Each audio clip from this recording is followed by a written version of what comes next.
Les hablo esta noche desde la ciudad de Washington, D.C., pero no como un senador de los Estados Unidos. Primero, como alguien que nació y creció en una comunidad moldeada por los acontecimientos trágicos de nuestro hemisferio.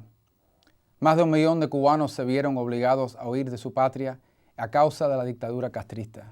Decenas de miles de nicaragüenses fueron obligados a recomenzar sus vidas en un nuevo país por causa de los sandinistas. Y ahora, por desgracia, miles de sus compatriotas venezolanos buscan asilo por los recientes acontecimientos. El éxodo de estas personas a Estados Unidos ha enriquecido a nuestro país y ha hecho que la ciudad de mi nacimiento y el estado que represento aquí en Washington se encuentre entre los más diversos y dinámicos del mundo entero. Pero también dividió familias, destruyó sueños y robó a estas naciones del talento de su pueblo. La raíz de todas estas tragedias no es una batalla política entre la izquierda y la derecha, pues hay muchas naciones en nuestro hemisferio y alrededor del mundo que han encontrado cómo proveer un espacio para ambos puntos de vista dentro de su sistema político. La raíz y la causa de estas tragedias es la tiranía.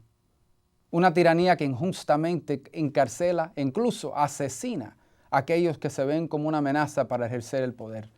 Una tiranía que manipula el poder de gobierno para cerrarle el espacio a los que expresen diferentes opiniones, diferentes puntos de vista. La misma tiranía que concluye que no puede aferrarse al poder si tiene que someterse a elecciones libres y a una prensa libre. La corrupción es sinónimo de la tiranía, porque con la tiranía viene el poder sin inspección. Para ponerlo en un mejor contexto, el político británico Lord Acton expresó: el poder tiende a corromper y el poder absoluto corrompe absolutamente. Yo he visto de primera mano cómo el poder absoluto corrompe cuando se centraliza en las manos de un grupo privilegiado del gobierno de Nicolás Maduro. En el estado de la Florida, donde yo vivo, ahí tienen haciendas en Wellington, mansiones en Gables Estates, aviones privados en los aeropuertos locales y también se gastan miles de dólares de su dinero en el centro comercial de Merrick Place en Coral Gables. Poseen riquezas inmensurables y que han sido robadas por los que se encuentran en el poder, mientras el pueblo lucha cada día para alimentar a sus familias. ¿Ha notado usted cuántos de sus líderes han engordado mientras que el pueblo pasa hambre? Mientras que muchos escasecen de los medicamentos básicos, ¿cuándo fue la última vez que un pariente de alguien en el poder en Venezuela murió porque no tenía cómo obtener medicamentos recetados? Eso es algo que sucede con el pueblo a diario. Los vemos viajando a Miami, disfrutando de lujos que pocos estadounidenses disfrutan, y luego regresan a Venezuela con una sonrisa en la cara, como diciendo que podemos hacer lo que queremos y nadie nos puede detener. Son estas injusticias que me llevaron a defender esta causa aquí en Washington. Mi país, los Estados Unidos, tiene sus propios desafíos, tanto dentro del país como en el extranjero. Pero para alguien como yo, que creció en una comunidad de tantas personas que fueron víctimas de un tirano y de la corrupción, simplemente no puedo y no voy a permanecer en silencio mientras la historia se repite. En el pasado nosotros hemos visto a líderes antidemocráticos llegar al poder en nuestro hemisferio, manipulando o incluso abusando de los instrumentos de la democracia. Pero ayer, por primera vez en casi 4 décadas, todos fuimos testigos de un intento de destruir formalmente y abiertamente a los últimos restos de la democracia en una nación vecina. Como suelen hacer los tiranos, tratan de cubrir sus fracasos, culpando a quienes los oponen adentro del país o a otros en el extranjero. Afortunadamente, el pueblo de Venezuela está bien informado y bien educado y no caen en esos trucos. No hay bloqueo económico de Estados Unidos contra Venezuela. Sin embargo, la economía de Venezuela, una nación rica, está en ruinas, porque el gobierno de Maduro ha regalado su petróleo y gran parte de su soberanía a Cuba.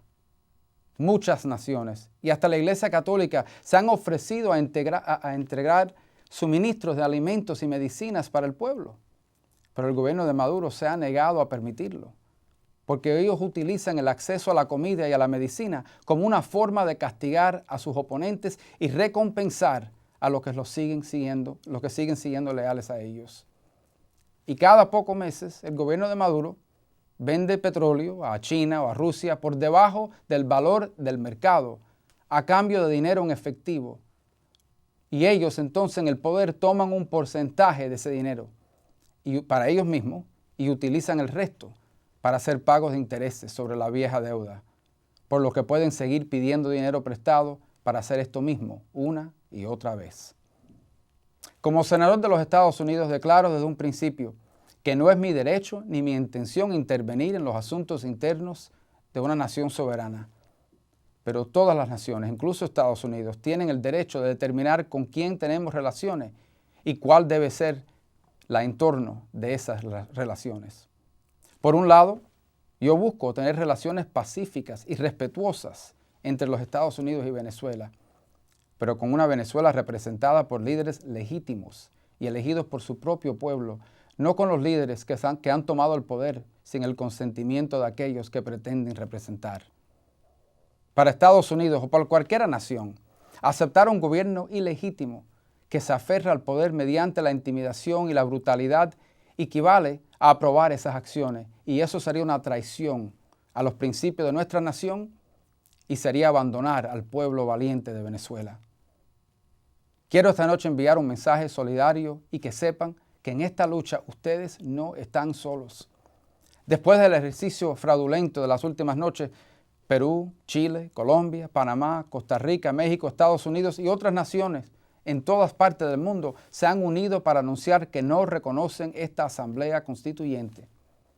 Hoy mismo vimos que el presidente Trump sancionó al dictador Nicolás Maduro y en los próximos días creo con todo corazón que van a imponer aún más sanciones todavía en contra de otros individuos que se han beneficiado de la tragedia que enfrenta Venezuela como nación.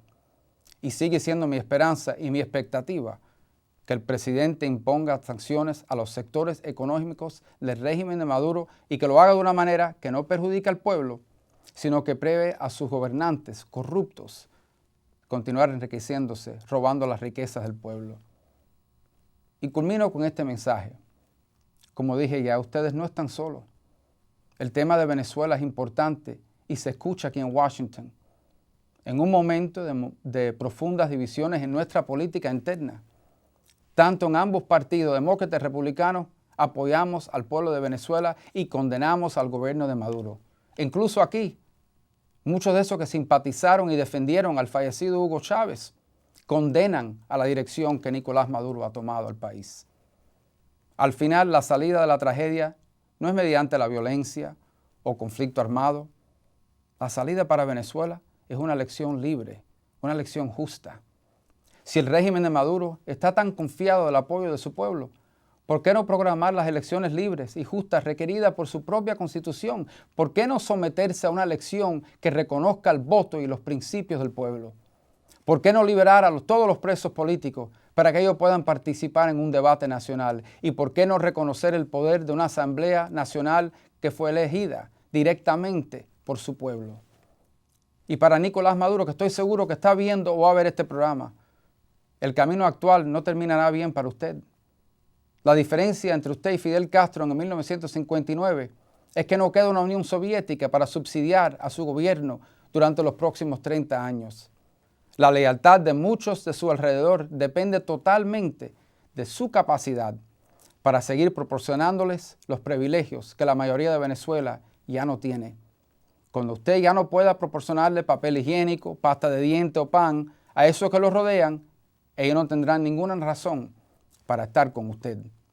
Le aseguro de otra cosa, que aquellos que ayer, algunos que estaban de su propio partido, que llevaban su camisa roja mientras celebraban la Asamblea Constituyente en la televisión nacional, esta misma mañana ya estaban tramando para tomar su lugar cuando llegue el momento apropiado. Para Venezuela solo hay un camino, el camino de elecciones, libertad y paz. Y yo seguiré orando para que Dios cree el espacio para que esto suceda. Y seguiremos apoyando el coraje de ustedes, el pueblo valiente de Venezuela. Que Dios los bendiga. Buenas noches.